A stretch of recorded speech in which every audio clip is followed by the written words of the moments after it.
Because our children are exposed to a wide range of media, they know about the global trends. And because they know more, they demand more. Out with the simple playthings and those generic t-shirts, and in with the high-tech gadgets and branded flip-flops. Are our children being pressured to buy certain things because of their peers? Let's find out here on Mom to Mom with two wonderful moms, mommies Ara Tianan and Patty Balpiedra.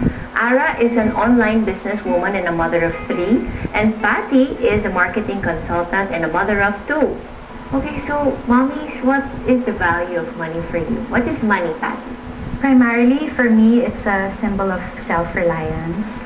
Um, Aside from it being the means to put food on the table and provide for basic necessities, it's mostly a way to reassure myself that um, I can provide, I can help. You are able. Yeah, I'm able. How about you? Well, for me, money is something that if you do not value it and if you do not use it wisely, you will have a big problem. But That's true. You cannot eat, you cannot shop, whatever. exactly. So you have to know how to really use it and not let the money use you, because that's when, like the saying, the root of all evil comes from. So you give your children allowance, right? How much money do you give your children for allowance? My daughter doesn't bring food to school. I tried making her do that, but we always end up arguing every day because she brings the food home and it's rarely touched. Mm-hmm. I agreed to just give her money because she prefers to eat a hot meal when she's in school. 80 pesos last year, a day. Mm-hmm. And how old is she? She's 12. Okay. How about you, Ara? Well, my son, I don't give him money. Usually when I buy groceries every Saturday, I give him his allowance. That's 500. But he has to budget to buy the whole week baon. Okay, so it's 500 a week. Tama? Yes.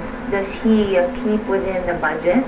You don't want to go over? Always. Because I tell him, if you go over the budget, what suffers is your time zone and your arcade. And what he buys, since junk food is not allowed in school, so I'm not worried about it. What he buys is 1 kilo of hot dog, he buys chocolate drinks, and he buys something for his younger brother who doesn't go to school yet.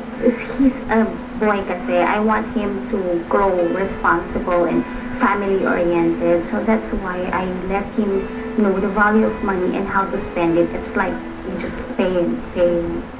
Patty, what if Anissa asks for more money? Because you're giving her already 80 pesos. Is it really enough for She the thing already wants did. I can believe why she needs a raise. I go to her school and I see what the canteen has, and sometimes talaga you can't imagine how she gets by with just 80 bucks a day, or worse when she's waiting for the bus because she gets hungry and she doesn't have any money left. So yeah, she's begun to So she's negotiate that. negotiating to get more baon to buy the things that she needs, or is she saving up for something else?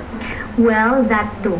I told her that from now on, if she wants to buy something that she really, really wants but doesn't exactly need, then she needs to get it from her allowance. So, do you feel like somehow your children are being affected by their peers in terms of their buying needs and views? A lot. It's because they're with them almost the whole day.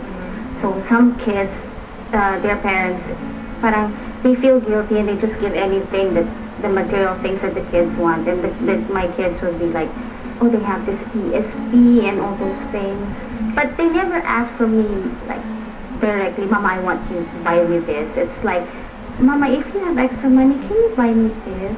Is that the same also? Yeah, definitely. Most of the time, it's gadgets. Gadgets like the iPad or a iPad or a digicam or a new cell phone. She'll ask, Mom, can you replace my cell phone? It's kind of old looking. And I tell her, why? You just got that last year. You don't need to change phones every year. And then it comes in, but friend A got a new cell phone from her mom. And she just had, her old cell phone's less than a year old. So it always comes to that. It's always, she always compares herself to a friend or another person. And she belongs to a big group in school. So there's kind of there's lots of girls to compare herself to. How do you deal with that? How do you explain it to her? I give her the reality, and that is, not all families are the same. We could be living right next door to a family who's got all the money in the world, that they can spend, and it doesn't mean we have to keep up with them. So I teach her, number one, how to count her blessings, and I tell her, don't be deceived by whatever it is that you see. Material things they're all just temporary. It's difficult to explain. It's parang, she still can't completely comprehend, but I try to make her see the value of non-material things, other blessings that she have that other friends of hers may not have. So if there are any values about money that you'd like to share to other parents, what would those tips be? I always make it a point that they'll be happy with small things. So when I give them big things, it's like blissful for them already. Because if you give them expensive things already, it's like, what excitement would they get with small things? Yes, that's a great tip to share to our viewers. How about you? I guess it's that you shouldn't wait till it's late, no? Start them early. I learned my lesson the hard way with my eldest, no? Because I was working full time when she was small. So, the usual guilty mom syndrome. Whenever I had the time, I'd bring her out. And now I'm trying to make up for that with my second child. I want to start her out early to make sure that she knows that people should work hard for the things that they want. And if I may add, one thing that I teach them, I always, whenever I have the money, we have this round table at home. Round table discussion. And we call it round table. Okay. And I tell them, okay, this is our money for the week. This portion goes to our electric bill, this goes to our food, this goes, and this is what's left. What do you want us to do with it? Then we have discussion. So any last words for our viewers? It's better if we start from the beginning. Because when I was a kid, I only see everything that's coming in. I only see, my mom has money in her billfold or in her wallet. I'm not aware of what she's paying. So I always ask, Mama, buy me this. And when she doesn't buy me, I was like, ganun, may pera naman siya, ba't tayo niya akong bilan? So I think it's better that you tell the kids, this is what we have. So that's like what Patty said, it's showing them the reality. Great, thank you.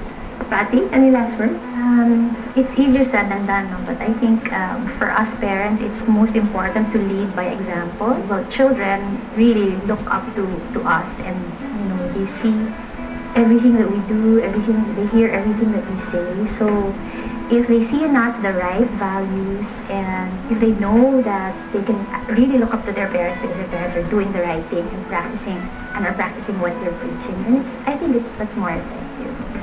Great. Thank you for sharing your time with momworks. And maybe next time we'll have you on the show again. Sure. All the best. Thank you. Thank you very much. As you have heard, we want what's best for our children, but we know that what's best doesn't necessarily mean we have to give them expensive things. Our guests have shared that we have to learn to give in to our children's wishes, at the same time say no to them when it's needed. We'll have more in store for you here at momworks.